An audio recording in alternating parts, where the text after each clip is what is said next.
Hello everybody, it's Wyvern here with another bit of Total War, Warhammer 2, quick match gameplay. This time around we are on the Southern Chaos Wastes playing as the High Elves against the forces of the Tomb Kings. And I decided to do something a little silly or a little experimental in this matchup and go with a very elite force. Normally against Tomb Kings you don't want to go super elite because they got a lot of shooting, a lot of dagger to shut you down, but I figured, you know what? Maybe an elite infantry corps with the swordmasters that'll be able to hack through any infantry they bring, much like, say, against lizardmen. If you bring swordmasters, they'll mulch through all their Saurus and Templar Guard with ease. And then back them up with some Sisters of Avalorn to take down monsters. And to net enemies down, I did bring Teclis, so I should have the tools for that. Teclis, of course, very solid in basically any matchup. He's with most of his kit, missing the Scroll of Oath and Sword, of course. Got Enfeebling Foe, Net, Flock of Doom, and Regrowth. In retrospect, Flock of Doom probably not that necessary, but hey, whatever, it works. We also do have two nobles backing them up, so providing some AP and anti-large, obviously very good for that. And then 3 units of Silver Helm, so I wanted to try these guys out. These guys were much cheaper, of course, than the Dragon Princes. They only cost 900 a pop. They don't have shields, they don't have physical resist, they don't have martial mastery. They're not particularly amazing, but they're definitely decent, I think, for the stats. And we'll definitely see how they perform here. I really needed something to shut down backlines, though, and that's why these guys came into the picture. Now, for my opponent, he did bring double skeleton horsemen archers, as well as a very cheap front line. So his front line, some skeleton warriors, skeleton spears. These guys will not last long at all. They are backed by a bunch of skeleton archers, though no Legion of Demonetization. And behind that, we do have 2 Shopti Great Bows, one of which is chevron up a whole bunch. 2 Tomb Guard with halberds for some AP anti-large. And then a Kemrian War Sphinx, and of course this is going to be pretty brutal. It can kind of jump around and be all annoying. And then we do have Arkin the Black on a chariot with Fate of Buna, Spirit Leech, his Tomb Blade, and all his other goodies. So I do believe he has to leave Mortis and his Staff of Nagash, so he's pretty kitted out. One of the big problems, though, for me in this game was the fact that Arkin is on a chariot, so he's going to be able to kind of pile through my infantry pretty efficiently. But immediately we're going to try to zone away these skeleton archers. We're going to start teeing off on my silver helms who don't have shields, so they're going to be taking quite a pounding. I do believe the shielded variant actually gets a 35% shield save, unlike the normal 30% cav save, but it's a little unfortunate. That said, you can see my swordmasters here starting to lose a few chunks of health here and there to that shrapnel shot from the Chosen of the Gods, but I'm not too concerned about it. As we are closing, you can see we're trying to get that full surround. My opponent, though, pushing forward with his halberds to zone away from his skeleton archers and keep them online, because skeleton archers, while they don't do amazing AP values, over time they will whittle down. Definitely Sisters of Avalorn and even Swordmasters of Hoth, they can definitely whittle down over time. But a huge misplay here on my part. You can see Arkin just pushing through like an absolute boss, and he's just going to pile through my Swordmasters like he doesn't give a care in the world, and dive in on my Sisters. And you can see Skeleton Warriors there getting dropped on one unit, and then immediately drops Fate of Buna and charges into the second unit.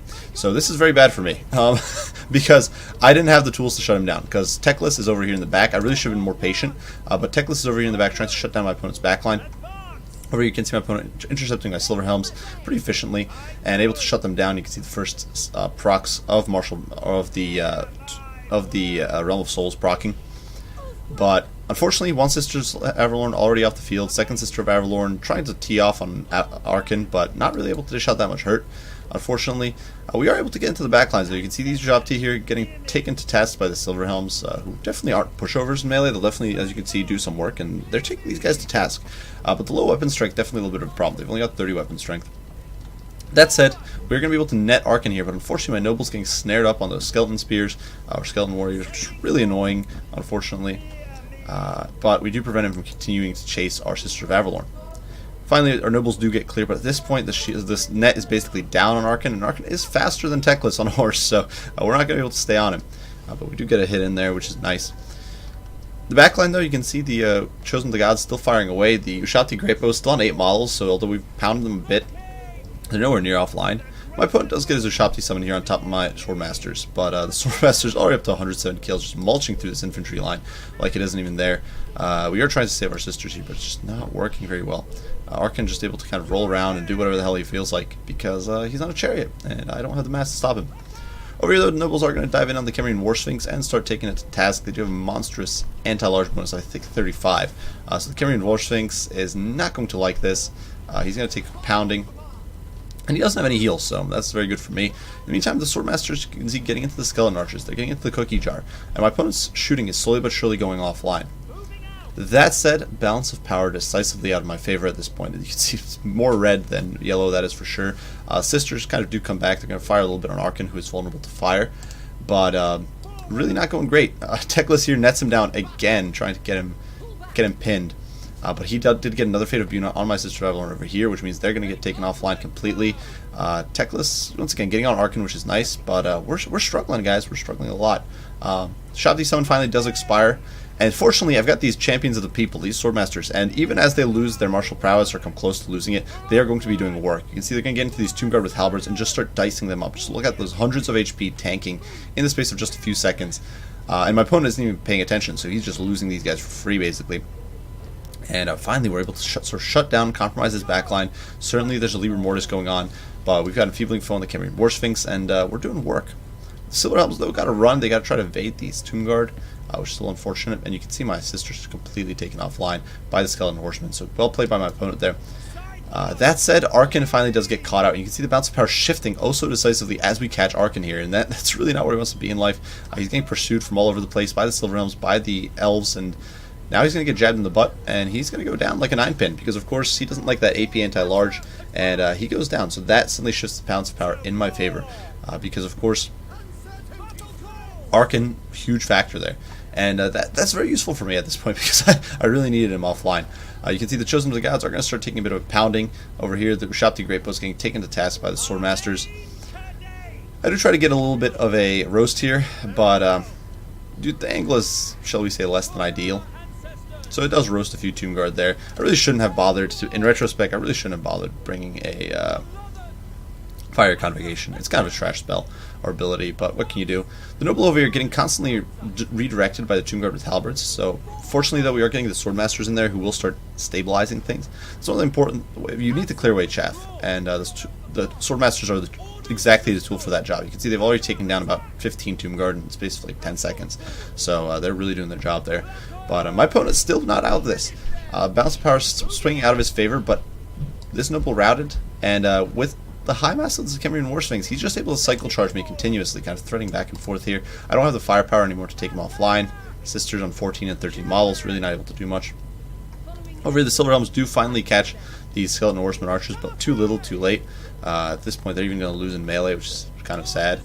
Balance of power, you know, it's not over yet, but we are trying to catch the Cameron War Sphinx. You can see hit after hit being landed. It's getting chipped down slowly but surely. Teclis is in here, sliding it out, fighting for the people. We do drop a regrowth on our Noble, trying to get his HP back up. You can see it's spiking pretty quickly. We haven't really used our heals this game at all. You can see the Swordmasters up to in the hundreds for the kills. That's not something you'll see all that often. But finally, the Skeleton Horseman Archer is running out of ammo. That's really going to be kind of the last straw, because at this point my opponent only has the Cameron War Sphinx really to win here. But we do have those two Nobles. We've got regrowth going down on one of them, and we're going to be able to take the War Sphinx down offline. So we need to take like one more swipe. You can see it's just kind of wandering through, and down it goes. So the bad kitty is down, and with that, the game does swing in the High Elves' favor. So in retrospect, the hindsight 2020 vision, the biggest mistake there by far was me allowing Mark of the Black into my backline. I didn't gain very much by getting Teclis and company into the backline. They did very little. They kind of got bogged down on a Cameron War Sphinx and basically nothing. I should have left the backline harass the Silver Helms and tried to shut Arkin down earlier. And because I didn't shut Arkin down, the Sisters of Avalon got completely destroyed. I essentially lost 2,200 points of my army for almost nothing. Had I had Teclis there, if my opponent had gotten cheeky, I could have netted him and spanked him immediately with the Nobles, and probably gunned him down with the Sister of Avalon, or we could have forced him off and kind of forced him to camp. Even just having Teclis there with the net would have been a huge game changer, because yeah, those Sisters could have gunned Arkin down if you tried to get cheeky, whereas, and the Nobles could have easily still been in the backline, to be honest. So that was a big mistake, keeping my Hero Goon squad together. The Swordmasters, real MVPs in this match. Now, certainly a lot of those kills were trash, Skeleton Swordsmen, Skeleton Spears, those sorts of units, but they also hacked through a bunch of Tomb Guard. They kind of just kept that pressure going, and my opponent was constantly being distracted by the Silver Helms, the Sisters. He was focused on everything else, and the Swordmasters in the meantime just piled through. They lost their martial prowess, but they just didn't care. Swordmasters are a very potent unit. I think a lot of people underestimate just how powerful they can be when they get those optimal conditions, and those were essentially their optimal conditions. Fighting against infantry that just didn't stand a chance. For my opponent's build, I don't think it's that bad against High Elves. You've got a lot of...